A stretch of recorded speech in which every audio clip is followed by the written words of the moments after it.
Hello everyone, CBSE ने एक curriculum release किया है for secondary school for class 9th and 10th। क्या क्या चेंजेस हुए हैं इस बार के सिलेबस में वो हम देखेंगे, और क्या क्या नया डिज़ाइन हुआ है पढ़ने का वो भी हम जानेंगे इस वीडियो में। चलिए स्टार्ट करते हैं। ये हम सिलेबस का इनिशियल पेज उठाए हैं, principles of the CBSE curriculum. तो इसका आधार है दो चीज़, एक है नेशनल एजुकेशन पॉलिसी NEP 2020, ये तो हो गया पॉलिसी, और इस पॉलिसी को इम्प्लीमेंट करने के लिए कुछ फ्रेमवर्क रिलीज़ किए गए थे जिसको बोला जाता है national curriculum framework for school education NCF 2023। ये दो के बेसिस पे ये सीबीएसई करिकुलम डिज़ाइन किया गया है, और इस करिकुलम में कोशिश किया गया है कि वो हर चीज़ कवर हो, the entirety of students organized experiences in school. बच्चा स्कूल में हर वो चीज़ जिससे वो इंटरेक्ट करता है, हर वो चीज़ से बच्चा को कुछ न कुछ सिखाने का कोशिश किया जाएगा। ठीक है, तो इस आधार पर यह सीबीएसई करिकुलम रिलीज़ किया गया है। बाकी और भी बहुत सारा आउटकम है, लेकिन हम अभी मेजर क्या क्या चेंजेस हुआ है उस पर फोकस करना चाह रहे हैं। सीबीएसई सेकेंडरी स्कूल करिकुलम, इसका मकसद ये है कि एक ऐसा बच्चा तैयार किया जाए जो रैशनल हो यानी समझदार हो, एथिकल हो, सही गलत में फ़र्क कर पाए, क्रिएटिव हो, कंपैशनेट हो, aware of their Indian roots, जागरूक रहे, prepared for democratic, cultural and economic participation in a rapidly changing world. अभी के टाइम में जो वर्ल्ड में चेंजेस हो रहे हैं उसके लिए वो प्रिपेयर रहे, उतना जानकारी उसके पास रहे, डेमोक्रेसी में अच्छे से पार्टिसिपेट कर पाए, अपने कल्चर को प्रोटेक्ट कर पाए, इकोनॉमिक पार्टिसिपेशन कर पाए। तो एक ऐसा बच्चा तैयार करने के लिए ये सिलेबस को डिज़ाइन किया गया है। आगे है salient features of the CBSE secondary school curriculum. कुछ फीचर्स जान लेते हैं इस करिकुलम का। प्रमोट करना होलिस्टिक डेवलपमेंट। ऐसा नहीं कि एक बच्चा सिर्फ किताबी ज्ञान पढ़ के आगे बढ़ जाए, वैसा नहीं। किताब के साथ साथ इंटेलेक्चुअल के साथ साथ physical growth, socio emotional growth, ethical growth, aesthetic growth, ensuring mind body wellbeing and balanced holistic development. एक बच्चे को ओवरऑल डेवलपमेंट में हेल्प करने के लिए ये करिकुलम डिज़ाइन किया गया है। Align with learning standard and competency based education. कुछ भी चीज़ रटना नहीं है, हर चीज़ को समझना है, कॉम्पिटेंसी बेस्ड समझ के अप्लाई करना है उसको। ठीक है, ये क्वालिटी आना चाहिए अभी के बच्चों में, तो ऐसा ही डिज़ाइन किया गया है इस करिकुलम को। Encourage conceptual understanding, adopt effective and engaging pedagogy. जो पढ़ाने का तरीका है वो ऐसा नहीं कि पहले का जैसा टीचर आएंगे और ब्लैक बोर्ड में वाइट चॉक से लिखते जाएंगे, ये डेफिनेशन लिख लो, वैसे लिख लो, वो तरीका नहीं। अब जो पढ़ाने का तरीका है, जो पैडागोजी है, वो दूसरा तरीका होगा। वो एक्सपेरिमेंटल बेस्ड होगा, inquiry driven, discussion based, project based, activity based पढ़ाने का तरीका होगा। ट्रांसफॉर्म्ड असेसमेंट कल्चर, जो असेसमेंट यानी एग्जामिनेशन का जो सिस्टम है उसको भी चेंज करने का कोशिश किया गया है। अब वो मेमोराइजेशन वाले कोई भी क्वेश्चन बहुत कम से कम पूछे जाएंगे, ज़्यादा से ज़्यादा क्वेश्चंस अप्लाई करने का क्षमता को टेस्ट किया जाएगा, कॉम्पिटेंसी बेस्ड ज़्यादा क्वेश्चन पूछे जाएंगे। फॉस्टर रैशनल थॉट, एक समझदार इंसान में कैसे सोचता है वैसा सोचने का प्रक्रिया आप में डेवलप किया जाएगा। Strengthen constitutional value and democratic participation, democracy को कैसे मजबूत किया जाए, तो ऐसा क्या क्या सोच वो डेवलप किया जाएगा उस बच्चों में। Promote multidisciplinary and flexible learning pathways, अलग अलग सब्जेक्ट को पढ़ने का स्कोप दिया जाएगा। Integrate art, physical education and wellbeing as core area. अभी तक आर्ट एजुकेशन हो गया, पेंटिंग, म्यूजिक, ये सब, और फिजिकल एजुकेशन, ये सबको एक एक्स्ट्रा सब्जेक्ट माना जाता था, फिक्स्ड सब्जेक्ट ये के रूप में एग्जिस्ट नहीं करता था, लेकिन अब से ये सबको कोर एरिया में इंक्लूड कर लिया गया है। मतलब ये मैथ, साइंस, SST जैसा ही इंपॉर्टेंस ये सब्जेक्ट को भी अब दिया जाएगा। Embed vocational education and respect, vocational education ये भी बहुत इंपॉर्टेंट है। अभी तक जो एजुकेशन हो रहा था जनरली वैसा सोच डेवलप हो रहा था कि जो हाथ का काम है, प्लम्बिंग का काम, मोटर रिपेयरिंग का काम, ये सब काम को छोटा माना जाता था, लेकिन अब इसको भी मतलब पढ़ाया जाएगा स्कूल में, और इसके लिए भी रेस्पेक्ट डेवलप किया जाएगा बच्चों में फिजिकल वर्क के लिए। ठीक है, उसके बाद advance environmental literacy and sustainable practice, ये तो लाना बहुत ज़रूरी था। इन्वायरमेंट को बचाने के लिए इन्वायरमेंट का नॉलेज दिया जाएगा बच्चों को। Promote multilingualism and cultural rootedness, बच्चे को एक से ज़्यादा लैंग्वेज पढ़ाया जाएगा ताकि बच्चे ज़्यादा से ज़्यादा अपना कल्चर से रिलेट कर पाए। ऐसा नहीं कि सिर्फ इंग्लिश ही पढ़ रहे हैं और अपना कल्चर को भूलते जा रहे हैं।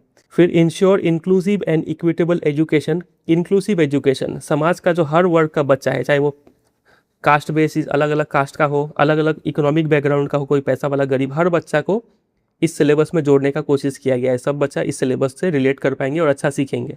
Leverage educational technology, computational thinking and artificial intelligence, ये टेक्नोलॉजी को भी अब पढ़ाया जाएगा।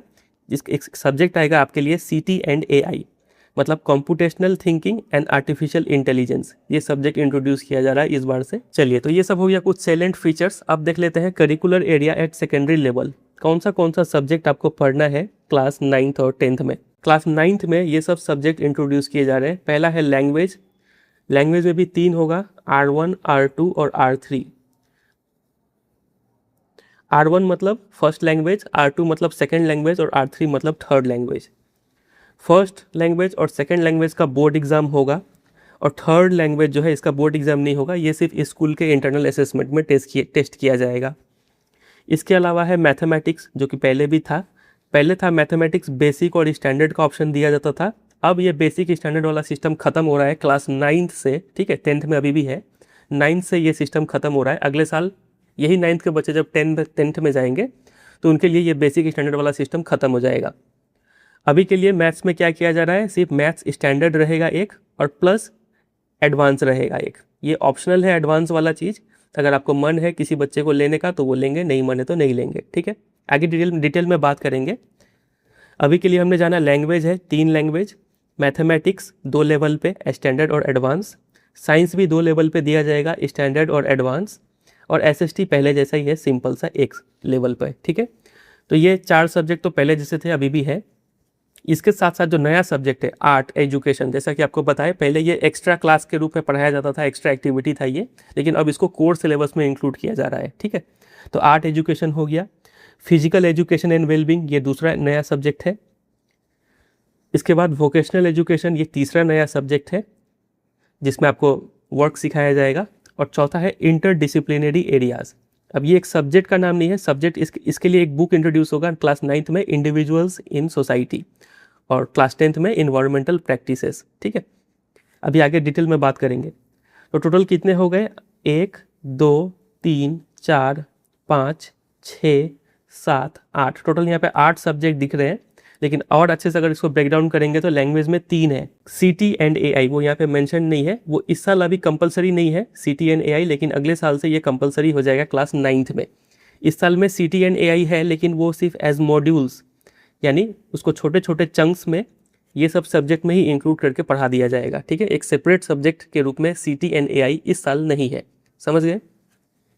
चलिए आगे डिटेल में बात करते हैं। अब एक एक करके सबको डिस्कस करेंगे। सबसे पहला लैंग्वेज को स्टार्ट करते हैं, क्या क्या चेंजेस हुआ है।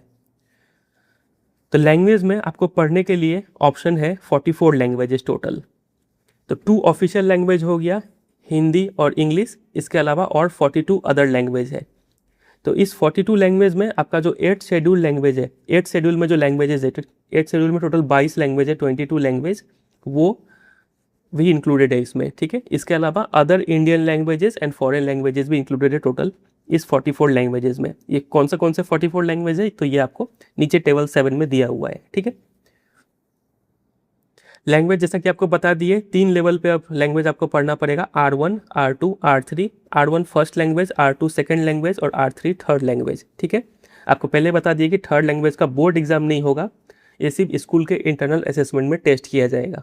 एक कंडीशन और भी है कि 2 out of these 3 languages must be languages native to India. ये 3 लैंग्वेज में से 2 लैंग्वेज कम से कम इंडियन लैंग्वेज होने चाहिए। ऐसा नहीं कि आपने एक रशियन ले लिया और एक स्पेनिश ले लिया और एक इंग्लिश ले लिया, ऐसा नहीं चलेगा। 2 लैंग्वेज कम से कम आपको इंडिया का लेना पड़ेगा। Third language shall be made compulsory from class 6th with effect from academic session 26-27। 26-27 ये जो सेशन है इस साल क्लास 6 से कंपलसरी किया जा रहा है थर्ड लैंग्वेज को, ठीक है। यानी क्लास 9th में थर्ड लैंग्वेज इस साल के लिए तो नहीं है, समझ में आ गया। द सेम कोहोर्ट, यानी तो यही सेम स्टूडेंट जो अभी क्लास 6 में है, ये अगले साल क्लास 7th में जाएंगे तो 7th में थर्ड लैंग्वेज कंपलसरी हो जाएगा। फिर उसके अगले साल क्लास 8th में जाएंगे तो उस साल में थर्ड लैंग्वेज क्लास 8 में कंपलसरी हो जाएगा। अप टू यही चीज़ चलेगा क्लास 10 तक। नीचे इस टेबल में अच्छे से बताया हुआ है, जैसे कि इस ईयर में क्लास 6 में थर्ड लैंग्वेज को कंपलसरी बनाया गया है। तो यही क्लास 6 वाले बच्चे अगले साल जब 7th में जाएंगे तो इस सेशन में 7th में थर्ड लैंग्वेज कंपलसरी हो जाएगा। फिर यही वाले बच्चे जब 8th में जाएंगे तो इस सेशन में 8th में थर्ड लैंग्वेज कंपलसरी हो जाएगा। क्लास 9th में 2029-30 इस साल में जाके ये कंपलसरी हो जा रहा है, और क्लास 10th में 2030-2031 इस साल में जाके क्लास 10th में कंपलसरी हो जा रहा है, ठीक है। तो ऐसे करके फाइनली इस ईयर तक सभी क्लासेस में थर्ड लैंग्वेज कंपलसरी हो जाएगा। लेकिन याद रखिएगा इस थर्ड लैंग्वेज का कोई बोर्ड एग्जाम नहीं होगा। कुछ पॉइंट है यहाँ पे। This phased introduction ensures smooth curriculum transition. तो ये जो धीरे धीरे तरीके से थर्ड लैंग्वेज को प्रमोट किया जा रहा है टाइम के साथ साथ आगे के क्लासेस में, तो इससे स्मूथ ट्रांजिशन हो पाएगा। नहीं तो अचानक से अगर थर्ड लैंग्वेज दे दिया जाए क्लास 9th में पढ़ने को, तो हो सकता है बहुत सारे बच्चे ऐसे होंगे जो क्लास 8 में पिछले साल थर्ड लैंग्वेज ऐसे से नहीं पढ़े हो, या फिर कुछ और ही ईजी लेवल पे पढ़ लिए हो, सिलेबस दूसरा पढ़ लिए हो, तो वो अच्छे से कोप अप नहीं कर पाएंगे क्लास 9th में। इसीलिए इसको फेज्ड मैनर में इंट्रोड्यूस किया जा रहा है। Students in class 9th and 10th will study 3 languages. The language chosen at R1 and R2 must be different. That is, same language cannot be offered simultaneously at more than one level. First language और second language अलग होना पड़ेगा। ऐसा नहीं कि आपने English ही ले लिया फर्स्ट लैंग्वेज और इंग्लिश को ही ले रहे हैं सेकेंड लैंग्वेज, ऐसा नहीं चलेगा, अलग अलग लैंग्वेज होना पड़ेगा। तो इस सेशन के लिए इंपॉर्टेंट पॉइंट ये है आपके लिए, चॉइस ऑफ लैंग्वेज फ्रॉम नीचे टेबल 7 में दिया हुआ है फ्रॉम 2026-27 टू 28-29। अभी जो बच्चे क्लास 9th में है उनके लिए ये पॉइंट है कि R1 any language from the ones offered by CBSE। आप फर्स्ट लैंग्वेज कोई भी ले लीजिए, जनरली इंग्लिश ही लेंगे सारे बच्चे, मैक्सिमम बच्चे। और दूसरा है R2 language other than the one offered as R1। English को छोड़ के कोई दूसरा लैंग्वेज आप यहाँ पे ले सकते हैं, हिंदी, उर्दू और बाकी जो भी तेलुगु वगैरह। Choice of language from table 7। फिर थर्ड लैंग्वेज में कौन सा लेंगे, तो अभी आपको बता ही दिए क्लास 9th में इस सेशन में कोई थर्ड लैंग्वेज तो नहीं है, ठीक है। क्लास 9th वालों के लिए थर्ड लैंग्वेज कब से आ रहा है, 2029-30 इस सेशन से। तो उस सेशन में जाके वो लोग थर्ड लैंग्वेज ले सकते हैं। थर्ड लैंग्वेज कौन सा होना चाहिए, R1 एंड R2 से अदर। कुछ इंपॉर्टेंट पॉइंट्स है यहाँ पे, 3 पॉइंट दिए हैं, इसको समझ लीजिए। Until NCERT develops level specific text book for different languages, the same NCERT text book will be used for both R1 and R2 levels. जब तक NCERT अलग अलग बुक ना बना दे फर्स्ट लैंग्वेज के लिए और थर्ड लैंग्वेज के लिए, तब तक एक ही बुक रहेगा NCERT का। जैसे अभी क्लास 9th में इंग्लिश का कौन सा बुक है, कावेरी बुक है, तो एक ही बुक है इंग्लिश का। अब कोई बच्चा इंग्लिश फर्स्ट लैंग्वेज में ले रहा है, कोई बच्चा इंग्लिश सेकंड लैंग्वेज में ले रहा है, तो दोनों ही बच्चे इसी बुक को पढ़ रहे होंगे। However, the board examination for R1 and R2 in 2028 will differ for class 10th। लेकिन जब बोर्ड एग्जाम होगा, यही क्लास 9 के बच्चे जब अगले सेशन में जाएंगे क्लास 10th में, उनके लिए बोला जा रहा है। वो लोग जब बोर्ड एग्जाम देंगे, अब कोई बच्चा यही कावेरी बुक पढ़ के आया है फर्स्ट लैंग्वेज के लिए और कोई बच्चा यही कावेरी बुक पढ़ के आया है सेकंड लैंग्वेज के लिए, तो दोनों का क्वेश्चन पेपर अलग होगा, ठीक है। जाहिर सा बात है फर्स्ट लैंग्वेज में क्वेश्चन लेवल थोड़ा हाई होगा, सेकंड लैंग्वेज में क्वेश्चन लेवल थोड़ा लो होगा, ठीक है। और दोनों का सिलेबस भी अलग होगा। For example, students will study text book Kaveri in at R1 and R2 level, समझ गए। Based on the same text book syllabus will be different, syllabus अलग होगा for R1 and R2 and assessment examination will also be different for 2 level. दोनों का exam भी अलग अलग होगा। इसके लिए CBSE जल्दी सैम्पल क्वेश्चन पेपर और मार्किंग स्कीम रिलीज कर देगी, तब हम इसके बारे में और बात कर लेंगे। Till the above scheme is fully operational, that is for the students currently in class 7 and higher, it is compulsory that all students must have studied 3 languages up to class 8। जब तक कि ये ऊपर वाला स्कीम ऑपरेशनल ना हो जाए, ये वाला स्कीम फुली ऑपरेशनल होने में कम से कम अभी 4 साल तो लगेगा, ठीक है। 4 साल बाद ही क्लास 9th में थर्ड लैंग्वेज कंपलसरी होगा। तब तक ये अभी के जो बच्चे हैं, क्या वो सब कुछ भी नहीं पढ़े, तो ऐसा नहीं है। अभी वाले बच्चे जो क्लास 7th में गए हैं और उससे हायर में है, अभी तो क्लास 6 में सिर्फ थर्ड लैंग्वेज कंपलसरी किया हुआ है ना, तो जो क्लास 7th 8th वाले जो बच्चे हैं उनके लिए कंपलसरी है कि वो क्लास 8 तक 3 लैंग्वेज जरूर स्टडी करें। Those students who could not clear third language in class 8 and have been promoted to class 9 shall be examined by the concerned school at the end of class 9 in the same syllabus and textbook as prescribed for class 8। वो बच्चे जो class 8 से 9th में आ गए हैं लेकिन third language में वो पास नहीं किए थे, फेल कर गए थे, तो जब 9 का फाइनल एग्जाम होगा, एनुअल एग्जाम, तो उनको ये थर्ड लैंग्वेज का एग्जाम दोबारा देना पड़ेगा उसी सिलेबस पे जो क्लास 8 में उन्होंने स्टडी किया था और उसी बुक पे, ठीक है। और मान लीजिए वो क्लास 9 में भी पास नहीं कर पाया, तो जब वो क्लास 10th में जाएगा तब क्या होगा, those who are still unable to clear the third language at the end of class 9 may be given another opportunity in class 10। उनको क्लास 10 में एक और अपॉर्चुनिटी मिलेगा। No student shall be eligible to appear in the secondary school examination of the board at the end of class 10 unless he or she passed in the third language. जब तक आप third language पास नहीं करेंगे तब तक आपको board exam में appear ही नहीं होने दिया जाएगा। This arrangement to continue till R3, मतलब third language is introduce in class 9। तो ऐसा सिस्टम तब तक चलेगा जब तक कि 29-30 इस वाले सेशन में थर्ड लैंग्वेज कंपलसरी कर दिया जाएगा क्लास 9 में, तब तक ये सिस्टम चलने वाला है।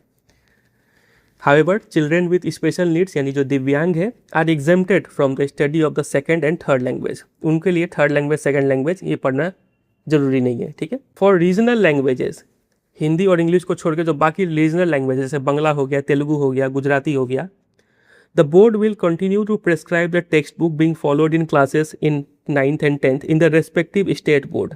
तो वो रीजनल लैंग्वेज का बुक कौन सा होगा, जो स्टेट बोर्ड में बुक चल रहा है क्लास 9th और 10th में, वही बुक ये CBSE वाले बच्चे भी फॉलो करेंगे जब तक कि NCERT अपना कोई बुक लेके नहीं आ जाता है तब तक। अगला पॉइंट है मीडियम ऑफ इंस्ट्रक्शन के रिगार्डिंग। स्कूल का जो प्राइमरी मीडियम ऑफ इंस्ट्रक्शन है जनरली इंग्लिश होता है। इंग्लिश मीडियम स्कूल अगर है तो प्राइमरी मीडियम ऑफ इंस्ट्रक्शन पढ़ाने का लैंग्वेज क्या है, इंग्लिश होता है। तो इस इंग्लिश के अलावा एक और रीजनल लैंग्वेज भी इंक्लूड किया जाए जिसमें बच्चों को चीज़ों को एक्सप्लेन किया जाएगा। अब आ जाइए मैथमेटिक्स पे। तो मैथमेटिक्स का आपको बता ही दिए, मैथमेटिक्स आपको 2 लेवल से पढ़ना है इस बार, क्लास 9 से सब इंट्रोड्यूस हो रहा है। एक है मैथमेटिक्स स्टैंडर्ड लेवल पे और दूसरा मैथमेटिक्स हो जाएगा एडवांस लेवल पे। ये एडवांस लेवल ऑप्शनल होगा पूरा पूरी, और बाकी सारे बच्चे स्टैंडर्ड मैथ तो पढ़ ही रहे हैं। तो मैथमेटिक्स ये सोच के इसका करिकुलम डिज़ाइन किया गया है कि स्टूडेंट्स खुद से प्रॉब्लम्स क्रिएट कर पाए, खुद से मतलब प्रॉब्लम सोच पाए कि ऐसा ऐसा क्वेश्चन बन सकता है, सुटेबल स्ट्रेटजी खुद से ही चूज़ कर पाए, रिजल्ट एनालाइज कर पाए। अभी तक क्या था, बच्चे सिर्फ क्वेश्चन का आंसर निकाल देते थे, इतना सेंटीमीटर इतना किलोमीटर जो भी। अब वो रिजल्ट को एनालाइज करेंगे कि इसका मीनिंग क्या है, communicate mathematical ideas with clarity, ये सब बच्चा कर पाए, ये सोच के मैथमेटिक्स का सिलेबस बनाया हुआ है। साइंस में भी सेम, आपको फिजिक्स केमिस्ट्री बायो पढ़ना है और ये 2 लेवल पे ऑफर होगा, स्टैंडर्ड और एडवांस। इसका एम है कि डीप कॉन्सेप्चुअल अंडरस्टैंडिंग दिया जाए बच्चों को।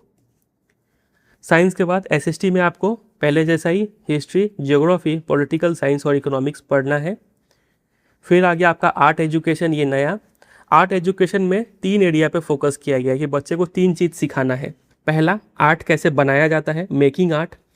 आर्ट मतलब ये आपका म्यूजिक हो गया, पेंटिंग हो गया, थिएटर, डांस, ये सब आर्ट में आता है। Thinking creatively in the arts और अप्रिशिएटिंग आर्टिस्टिक एक्सप्रेशन, कोई गाना सुन के उसमें क्या क्या बारीकी है वो उसको समझ पाना, या फिर जो भी पेंटिंग वगैरह में बारीकी नोटिस करना। तो ये सब चीज़ बच्चे को दिया मतलब अवेयर कराया जाएगा। एजुकेशन इन इंटरडिसिप्लिनरी एरिया, इसके लिए क्लास 9th में ये बुक मिलेगा आपको, इंडिविजुअल इन सोसाइटी। इस साल से ये बुक आपको पढ़ना है। और क्लास 10th में आप ही लोग जब क्लास 10th में जाएंगे अगले साल तो आपको इन्वायरमेंटल एजुकेशन बुक पढ़ना है इस सब्जेक्ट के लिए, ठीक है। इस साल जो बच्चे क्लास 10th में हैं उनके लिए ये सब्जेक्ट नहीं है। बता दें कि इस साल जो बच्चे क्लास 10th में है उनका सिलेबस सेम लास्ट ईयर 2025-26 में जो सिलेबस था वही सेम सिलेबस इस साल कैरी फॉरवर्ड हुआ है, उनके लिए कोई चेंज नहीं है। अभी जो हम सारा चेंजेस बता रहे हैं वो सब क्लास 9th के लिए इस साल से इंट्रोड्यूस हो रहा है। फिजिकल एजुकेशन एंड वेलबींग, ये एक नया सब्जेक्ट इंट्रोड्यूस हुआ है और इसके साथ साथ वोकेशनल एजुकेशन इंट्रोड्यूस हुआ है। स्कीम ऑफ स्टडी देखते हैं, ये सबसे इंपॉर्टेंट पार्ट है आपके लिए कि क्या क्या सब्जेक्ट और कैसे कैसे आपको पढ़ना है, कैसे कौन सा एग्जाम देना है। Class 9th and 10th constitute a composite course, ये दोनों मिला जुला कोर्स है। तो स्टूडेंट को एडवाइस किया गया है कि वो वही सब्जेक्ट क्लास 9th में ले जो उनको क्लास 10 में कंटिन्यू करना है। टेबल 2 से स्टार्ट करते हैं। 2 कॉलम बना हुआ है, एक है एग्जिस्टिंग 2025-26, अभी तक क्या क्या सिस्टम एग्जिस्ट कर रहा था और इस साल से क्या क्या चेंजेस हुए हैं क्लास 9th में और क्लास 10th में, वो हम देखेंगे।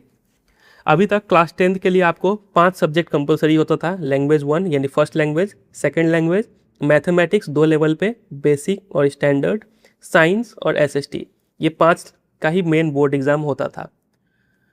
तो क्लास 10 में पहले क्लास 10 का बात करते हैं। क्लास 10 में वही स्कीम अभी भी चला आएगा, language 1, language 2, mathematics, basic, standard या फिर साइंस, SST, ये 5 सब्जेक्ट इस साल भी आपको देना है। असेसमेंट कैसे होगा, तो अभी तक वही school assessment, school based internal assessment, इसका 20 मार्क्स होगा, प्लस कंपलसरी बोर्ड एग्जाम इसका 80 नंबर होगा। टोटल मिला के 100 मार्क्स का असेसमेंट होता था, ठीक है। तो यही चीज़ इस साल भी कंटिन्यू होगा क्लास 10th के लिए, ठीक है। इसके अलावा ऑप्शनल था कि कोई बच्चा स्किल्स बेस्ड सब्जेक्ट ले सकता है या फिर थर्ड लैंग्वेज ले सकता है। तो वो चीज़ इस साल भी कंटिन्यू हो रहा है क्लास 10th के लिए, सिर्फ अभी क्लास 10th का बात कर रहे हैं।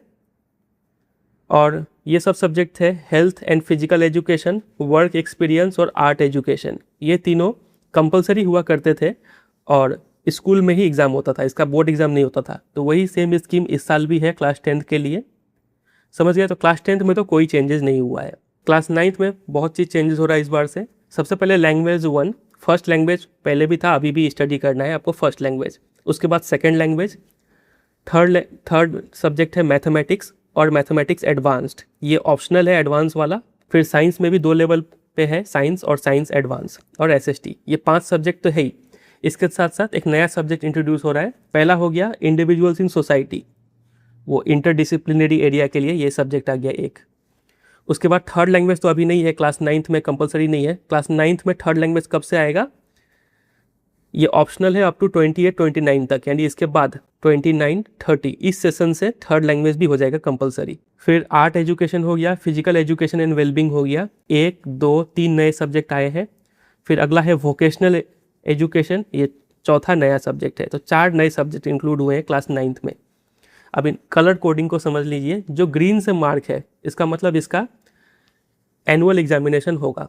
देखिए 2 टर्म को समझिएगा। क्लास 10th में अगर आप है तो क्लास 10th का जो एंड में एग्जाम होता है उसको बोर्ड एग्जाम बोलते हैं, फाइनल एग्जाम को। और अगर आप क्लास 9th में है तो क्लास 9th के फाइनल एग्जाम को बोलते हैं एनुअल एग्जाम। तो ये 5 सब्जेक्ट का एनुअल एग्जाम होगा। जो ग्रीन में मार्क है उसका एनुअल एग्जाम होगा ईयर एंड में फुल सिलेबस पे। पिंक में मार्क है, इसका सिर्फ स्कूल बेस्ड इंटरनल असेसमेंट होगा, एनुअल एग्जाम में कोई रोल नहीं है ये 3 सब्जेक्ट का। जो ये चौथा सब्जेक्ट है वोकेशनल एजुकेशन, ये नया जुड़ा है, इसका आपका एनुअल एग्जामिनेशन भी होगा, समझ गए, जो ग्रीन से मार्क है। तो अभी के लिए इतना समझ लीजिए, जो ग्रीन से मार्क है वो बहुत इंपॉर्टेंट सब्जेक्ट है आपके लिए। कोई और ऑप्शनल सब्जेक्ट लेना है तो ले सकते हैं। और CTNAI ये एज मॉड्यूल इंट्रोड्यूस हुआ है इस साल से। नेक्स्ट सेशन से यानी 2027-28 से ये CTNAI एक कंपलसरी सब्जेक्ट बन जाएगा, जिसका एनुअल एग्जाम, बोर्ड एग्जाम सब होगा, ठीक है। अभी के लिए ये एज मॉड्यूल से मतलब छोटे छोटे पार्ट्स में ये पढ़ाया जाएगा, इन सब सब्जेक्ट्स में इंक्लूड करके ही टीचर आपको पढ़ा देंगे। चलिए, तो ये सेशन ये पूरा हो गया इस साल के लिए, जो बहुत इंपॉर्टेंट है। समझ में आ गया ये पूरा चीज़? अगर आप चाहे तो इसका आप स्क्रीनशॉट लेकर रख सकते हैं। 27-28 में क्लास 9th में थे, वो 10th में आ गए। अब 10th में वही नया वाला सिस्टम फॉलो होगा। इस साल जो 9th के बच्चे वो अगले साल जब 10th में जाएंगे तो उनको फिर से वही लैंग्वेज 1, लैंग्वेज 2, मैथमेटिक्स 2 लेवल पे, साइंस 2 लेवल पे, SST इतना पढ़ना है। लैंग्वेज 3 तो तब भी ऑप्शनली रहेगा। फिर हो गया आपका इन्वायरमेंटल एजुकेशन, आपको बताए थे इंटरडिसिप्लिनरी एरिया। क्लास 9th के लिए ये बुक है इंडिविजुअल्स इन सोसाइटी, और क्लास 10th के लिए इन्वायरमेंटल एजुकेशन है। लेकिन पिंक में मार्क है, मतलब अच्छा है, इसका सिर्फ स्कूल बेस्ड इंटरनल असेसमेंट होगा, इसका कोई बोर्ड एग्जाम नहीं होगा। वैसे ही art education, physical education and wellbeing, इसका भी इंटरनल असेसमेंट होगा सिर्फ। वोकेशनल एजुकेशन ये नया जुड़ गया है, इसका आपका बोर्ड एग्जाम होगा क्लास 10th में। और इस साल जो क्लास 9th में आएंगे उनको लैंग्वेज 1, लैंग्वेज 2 पढ़ना है, मैथमेटिक्स, साइंस, SST पढ़ना है। लैंग्वेज 3 ऑप्शनल रहने वाला है। Individuals in society, art education, physical education and wellbeing, ये तीनों आपका इंटरनल असेसमेंट सिर्फ होगा।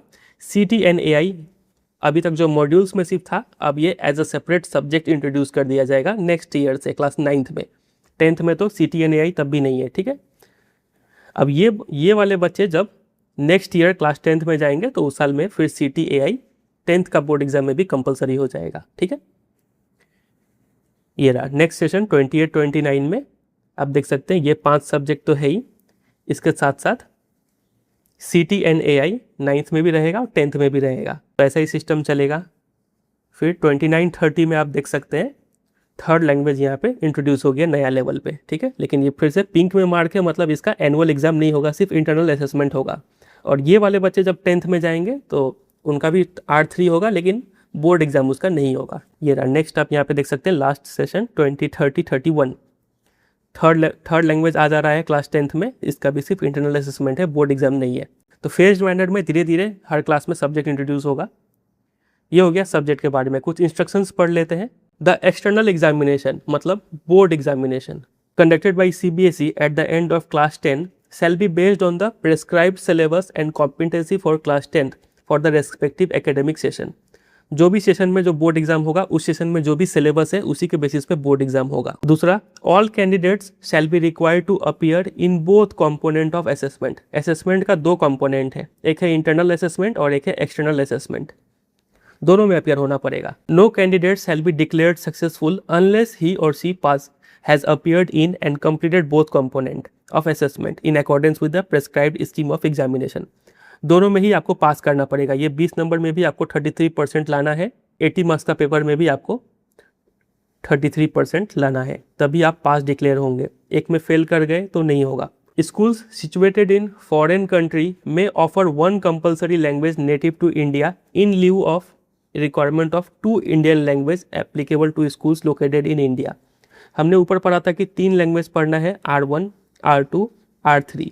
कंडीशन ये था कि इस 3 में से कम 2 लैंग्वेज इंडियन लैंग्वेज होने चाहिए। तो ये बात अप्लाई होता है सिर्फ इंडिया वाले डोमेस्टिक स्कूल्स में। अगर कोई फॉरेन इस कंट्री में कोई स्कूल है जो CBSE बोर्ड से एफिलिएटेड है तो उनको सिर्फ कोई एक लैंग्वेज ही इंडियन लैंग्वेज पढ़ना है, वो बचे हुए 2 लैंग्वेज कोई दूसरा पढ़ सकते हैं। Special case, while it is desirable that the same scheme of language is adopted under exceptional circumstances for students returning from foreign schools where third language studied by a student till class 8 or 9th is not available in the domestic school, such students may be exempted as per approved norms at the request of the school। बोला गया है कि अगर मान लीजिए foreign country का कोई बंदा, मतलब फॉरेन कंट्री का कोई स्टूडेंट हमारे कंट्री में आ गया क्लास 8 से क्लास 9th में, और फॉरेन कंट्री में उसने क्लास 8 में कुछ ऐसा सब्जेक्ट पढ़ा हुआ था, ऐसा लैंग्वेज पढ़ा हुआ था जो हमारे कंट्री में अवेलेबल ही नहीं है, तो वहाँ पे उसको एग्जाम्शन मिल सकता है कि वो क्या तो ड्रॉप कर दे, नहीं तो कोई दूसरा सब्जेक्ट ले ले। 5th पॉइंट है सब्जेक्ट्स एट 2 लेवल्स। ये 2 सब्जेक्ट को 2 लेवल पे प्रोवाइड किया जा रहा है, मैथ्स और साइंस को। एक तो हो गया स्टैंडर्ड लेवल जो सबके लिए कॉमन रहेगा, और दूसरा हो गया एडवांस लेवल। अगर स्टैंडर्ड मैथमेटिक्स है तो वो तो कंपलसरी है सभी के लिए, स्टैंडर्ड साइंस भी सभी के लिए कंपलसरी है। सिलेबस कॉमन रहेगा सभी बच्चों के लिए। इसका जो एग्ज़ाम है वो 80 मार्क्स का एग्ज़ाम होगा 3 आवर्स के ड्यूरेशन का, ठीक, और इसका भी 80 मार्क्स का एग्ज़ाम होगा 3 आवर ड्यूरेशन का। और जो मैथमेटिक्स एडवांस ले रहे हैं और जो साइंस एडवांस ले रहे हैं इसके लिए कुछ एडिशनल सिलेबस रहेगा, इसका सिलेबस अलग रहेगा थोड़ा सा, और इसका एग्ज़ाम होगा सिर्फ 25 मार्क्स का और टाइम मिलेगा 1 आवर का, ठीक है। और इसमें सिर्फ hots high order thinking skill question ये पूछे जाएंगे। और साइंस में भी सेम 25 मार्क्स का एग्जाम होगा 1 घंटे का, और सिर्फ हॉट क्वेश्चन पूछे जाएंगे। Next point, all students whether opting for advance or not will appear in common final examination. सभी स्टूडेंट को स्टैंडर्ड वाला मैथ और साइंस तो देना ही है, और वो बच्चे जो एडवांस ले रहे हैं उनको 1 आवर का एक्स्ट्रा एग्जाम देना है फॉर 25 मार्क्स एडवांस लेवल वाले हॉट्स क्वेश्चन का। दस examination in mathematics and science will be offered eight 2 levels. एक हो गया स्टैंडर्ड लेवल और एक हो गया advance level in class 9th, इस साल से ये इंट्रोड्यूस हो रहा है। And mathematics advance and science advance at class 10th। Student के पास ये ऑप्शन है कि they can choose none, one or both subjects as advance level. Student चाहे तो दोनों ही सब्जेक्ट एडवांस लेवल पे चूज कर सकता है, नहीं तो कोई एक को, क्या तो मैथ्स या फिर साइंस को एडवांस लेवल पे चूज कर सकता है, या फिर कोई भी नहीं, मतलब वो स्टैंडर्ड वाला ही सिर्फ पढ़ सकता है। नेक्स्ट पॉइंट जो बहुत इंपॉर्टेंट है, a candidate securing 50% and above marks for the optional advanced examination shall have the following recorded in the mark sheet। अगर मान लीजिए आपने एडवांस ले लिया, एडवांस मैथ या फिर एडवांस साइंस, और उसमें 50% या फिर उससे ज़्यादा स्कोर कर लिया, तो आपका मार्कशीट में ये चीज़, ये स्टेटमेंट लिखा रहेगा, the advance level has been successfully cleared. ये टेक्स्ट आगे चल के चेंज भी हो सकता है, लेकिन ऐसा सिर्फ टेक्स्ट लिखा रहेगा। However, the marks obtained in the advanced examination shall not be added to the overall aggregate or total score। Advance subject में आप कितना मार्क्स ला रहे हैं वो उसका मार्क्स रिजल्ट में काउंट नहीं होगा, वो उसके लिए सिर्फ ये स्टेटमेंट लिखा रहेगा। In case a candidate secures less than the prescribed criteria, no reference to the advance level shall be reflected in the marksheet. और अगर आप 50% या फिर उससे कम लेके आते हैं तो ये स्टेटमेंट नहीं लिखा रहेगा, कुछ नहीं लिखा रहेगा वहाँ पे। मान लीजिए आपका इस साल के लिए बात कर रहे हैं, क्लास 9th का आपका रिजल्ट निकला। रिजल्ट में पहले नंबर पे लैंग्वेज 1, दूसरे नंबर पे लैंग्वेज 2, थर्ड नंबर पे मैथमेटिक्स, और 4th पे साइंस, और 5th पे SST, ऐसे करके मार्कशीट में लिखा हुआ है, ठीक है। और आपने मान लीजिए एडवांस लिया हुआ था मैथ में भी और साइंस में भी, और उसमें 50% या फिर उससे ज़्यादा स्कोर कर लिया, ठीक है। तो मैथमेटिक्स का मार्क्स, एक तो स्टैंडर्ड वाला का मार्क्स होगा 80 में से मान लीजिए आपने लाया 60, वैसे ही साइंस में भी आपने 80 में से लाया मान लीजिए 70, और एडवांस में आपने 50% से ज़्यादा स्कोर कर लिया। 50% लाइए या फिर 90% लाइए, कोई मतलब नहीं है, वो चीज़ यहाँ पे लिखा नहीं रहेगा, सिर्फ ब्रैकेट में लिखा रहेगा कि advance level has been cleared by the student, ये सिर्फ स्टेटमेंट लिखा रहेगा। वैसे ही साइंस में भी आप कितना भी लाइए एडवांस वाले में, उसके लिए कोई नंबर नहीं जुड़ेगा, सिर्फ स्टेटमेंट लिखा रहेगा। और अगर आपका मान लीजिए 50% से कम आ गया तब भी कोई टेंशन नहीं है, ये ब्रैकेट में जो लैंग्वेज है वो हटा दिया जाएगा, सिर्फ 60 और 70 रहेगा। मतलब जो फाइनल परसेंटेज आप कैलकुलेट करेंगे उस पर एडवांस लेवल का मार्क्स का कोई इम्पैक्ट नहीं रहेगा। बात अगर ही समझ रहे हैं। This 2 level structure will not apply to the internal assessment of 20 marks in mathematics and science conducted at the school level in class 10th। Mathematics advance और साइंस एडवांस, इसका जो एग्ज़ाम है वो सिर्फ फाइनल एग्जाम में ही count होगा, internal assessment में इसका कोई इम्पैक्ट नहीं पड़ेगा, आप एडवांस लेते हैं या फिर नहीं लेते हैं। ठीक, फ्रॉम द एकेडमिक सेशन 26-27 इस साल से जो पहले वाला सिस्टम था मैथमेटिक्स बेसिक का और मैथमेटिक्स स्टैंडर्ड का, वो डिसकंटिन्यू किया जा रहा है क्लास 9th के लिए। ठीक है, हावेवर स्टूडेंट्स ऑफ क्लास 10 जो इस साल क्लास 10th में गए हैं उनके लिए वही एग्जिस्टिंग स्कीम चलेगा, वो अभी भी चाहे तो मैथमेटिक्स बेसिक या फिर मैथमेटिक्स एडवांस ले सकते हैं और बोर्ड एग्ज़ाम दे सकते हैं। और ये बात आपको बता दें कि अगले साल जब आप क्लास 11th में जाएंगे तो आप चाहे तो नॉर्मल मैथ्स भी ले सकते हैं अगर आप बेसिक लिए हैं तो भी। If a student fails in one of the 3 compulsory subject, अगर मान लीजिए ये साइंस, मैथ और एसएसटी, ये तीनों को बोला जाता है कंपलसरी सब्जेक्ट, 3 कंपलसरी सब्जेक्ट। इन तीनों में से मान लीजिए किसी एक में अगर आप फेल हो जाते हैं और अगर आपने कोई ऑप्शनल सब्जेक्ट लिया हुआ है और उसमें पास कर जाते हैं तो ये कंपलसरी सब्जेक्ट को आप ऑप्शनल सब्जेक्ट से रिप्लेस कर सकते हैं, और प्रोवाइडेड कि आप वो 3 लैंग्वेज में पास किए हो। नेक्स्ट पॉइंट है कंप्यूटेशनल थिंकिंग एंड एआई के बारे में इंट्रोड्यूस किया जा रहा है इस साल से एज मॉड्यूल्स, और नेक्स्ट ईयर से आपका वो एज अ सेपरेट सब्जेक्ट आ जाएगा सिलेबस में। नीचे list of subjects offered eight secondary level, ये सब सब्जेक्ट्स ऑफर किए जा रहे हैं। टेबल 7 आ गया, मतलब यहाँ पे सारा लैंग्वेज का लिस्ट है, जैसे हिंदी हो गया जिसको 2 लेवल पे आप पढ़ सकते हैं, इंग्लिश हो गया, उर्दू हो गया, पंजाबी, बंगाली, तमिल, तेलुगु, सिंधी, मराठी, मैथिली, सब है यहाँ पे। तो टोटल 44 लैंग्वेजेस यहाँ पे दिए हुए हैं। इसके बाद है 3 कंपलसरी सब्जेक्ट आपका मैथ्स, साइंस, एसएसटी, और ये सब हो गया ऑप्शनल सब्जेक्ट्स। इंटरडिसिप्लिनरी एरिया जैसे कि individuals in society, art education, physical education and wellbeing, फिर सीटी एंड एआई, ये सब तो नया इंट्रोड्यूस हुआ है, ये सब आपको पढ़ना है। वोकेशनल एजुकेशन, ये तीनों का बोर्ड एग्जाम नहीं होगा, ये दोनों का बोर्ड एग्जाम होगा।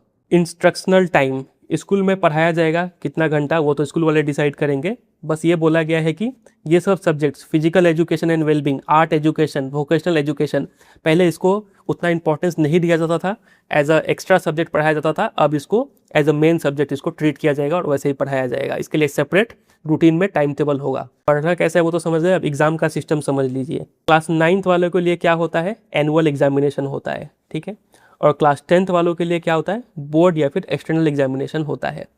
तो वो ये दोनों तो 80 मार्क्स के होंगे ही फाइनल एग्जाम में, इसके अलावा होगा इंटरनल असेसमेंट 20 मार्क्स का। तो ये तो अब भी होता है और तब भी होगा। चेंजेस क्या है, इसका स्ट्रक्चर में थोड़ा चेंज किया हुआ है। The final result of student shall be determined by combining performance in both external and internal assessment. दोनों को कंबाइन करके फाइनल रिजल्ट डिक्लेयर होगा, दोनों को सेपरेटली स्टूडेंट को पास करना है।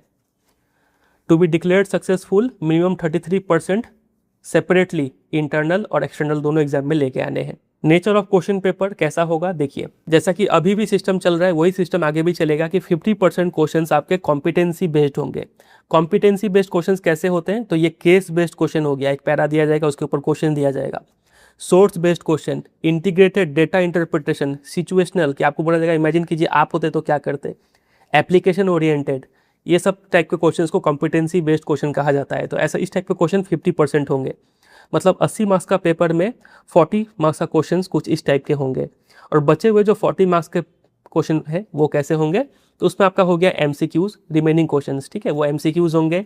और कंस्ट्रक्टेड रिस्पॉन्स जैसे कि short answer, long answer type question होंगे, ये सब समझ गए।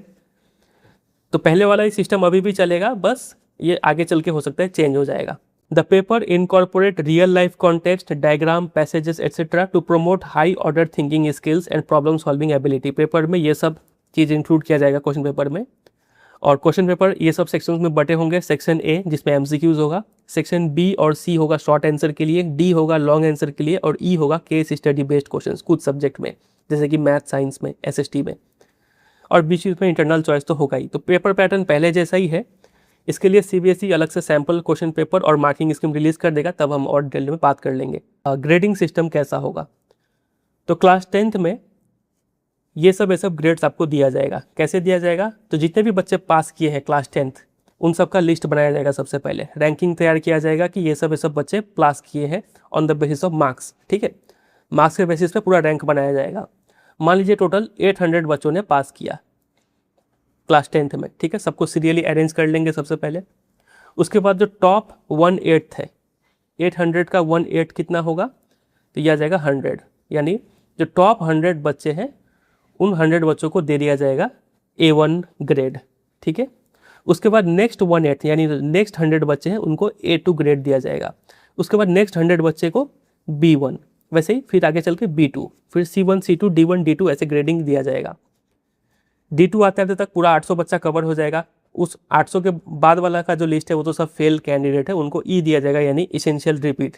10th में जो था रिलेटिव ग्रेडिंग इस्तेमाल हो रहा है, यानी पास्ट कैंडिडेट के बेसिस पे ग्रेडिंग दिया जा रहा है। लेकिन 9th में चूंकि सैंपल स्पेस कम है यानी स्टूडेंट्स कम है, तो यहाँ पे मार्क्स के बेसिस पे ग्रेडिंग दिया जाएगा। अगर आपका मार्क्स 91 से 100 के बीच में तो आपको A1 दिया जाएगा, इतने के बीच में है तो A2, वैसे ही B1, B2, C1, C2 और D तक 33 तक है, तो 33 से कम आ गया तब तो आप फेल हो गए। इंटरनल असेसमेंट जो कि होगा 20 नंबर का, इसका ब्रेकअप कुछ ऐसे है। पोर्टफोलियो असेसमेंट ये 25% यानी 20 का 25% कितना होगा, 5 मार्क्स का दिया जाएगा पीरियोडिक असेसमेंट के लिए। स्कूल में जो टेस्ट होंगे, 3 टेस्ट करवाने ही है हर स्कूल को। ठीक है, उस टेस्ट के बेसिस पे ये 5 मार्क्स दिया जाएगा।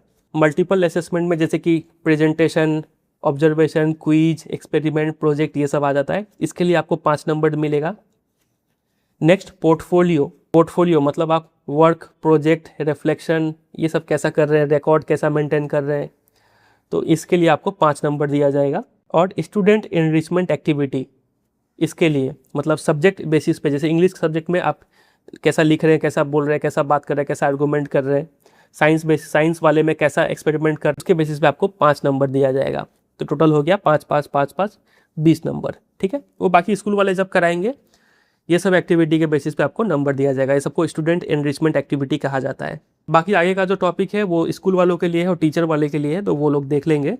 स्टूडेंट के लिए इतना ही इंपॉर्टेंट था। उम्मीद करते हैं आपको पूरा स्ट्रक्चर समझ में आ गया होगा कि क्या क्या चेंजेस हुआ है और क्या क्या नहीं। सिंपल क्लास 10th वाले जो अभी है उनको एकदम ही दिमाग नहीं लगाना है, वो पहले वाला सिलेबस पढ़ते रहे। जो भी चेंजेस हुआ है ये सब क्लास 9th वालों के लिए हुआ है और उम्मीद करते हैं आपको समझ में आ गया होगा। बहुत ज़्यादा चेंज नहीं हुआ है, 5 सब्जेक्ट पहले भी था, अभी भी 5 सब्जेक्ट आपको पढ़ना ही है। बस ये R1 R2 नाम बदल कर थोड़ा अलग दिखाने का कोशिश किया गया है, लेकिन स्ट्रक्चर तो वही है। R3 कंपलसरी किया गया है थर्ड लैंग्वेज, लेकिन वो अभी नहीं, 2029-30 से इस सेशन से कंपलसरी होगा। और कंपलसरी भी ऐसा है कि इसका कोई बोर्ड एग्जाम होने वाला नहीं है, तो बच्चे तब भी शायद उतना सीरियसली ना ले। ठीक है, इसके अलावा जो 3 सब्जेक्ट है आपका individuals in society, interdisciplinary area, और फिर आपका आर्ट एजुकेशन, और फिर आपका हो गया फिजिकल एजुकेशन, ये तीनों नया इंट्रोड्यूस किया गया है, लेकिन इसका कोई बोर्ड एग्जाम नहीं होगा, तो बच्चे फिर से उतना सीरियसली शायद इसको ना ले। नया में इंट्रोड्यूस हुआ है वोकेशनल एजुकेशन और आपका CTNAI। CTNAI इस बार से तो कंपलसरी नहीं है, अगले साल से होगा, तो ये अभी के लिए इसको भी छोड़ दीजिए। सिर्फ नया जुड़ रहा है आपका वोकेशनल एजुकेशन।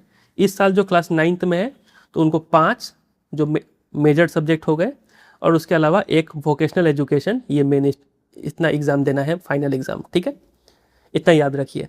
बाकी नेक्स्ट ईयर जब जाएंगे क्लास 10 में तब का तब समझ लेंगे। चलिए एंड करते हैं। उम्मीद करते हैं आपके लिए वीडियो फ्रूटफुल रहा होगा। वीडियो अगर अच्छा लगा है तो अपने दोस्तों के साथ शेयर कर दीजिए। मन में अभी भी अगर कोई डाउट कन्फ्यूजन है तो कमेंट करके पूछिएगा, हम कोशिश करेंगे उसका आंसर देने का, नहीं तो ज़रूरत पड़ेगा तो एक नया वीडियो बना देंगे। चलिए एंड करते हैं, मिलते हैं बहुत जल्द किसी और वीडियो में। तब तक के लिए bye bye and take care.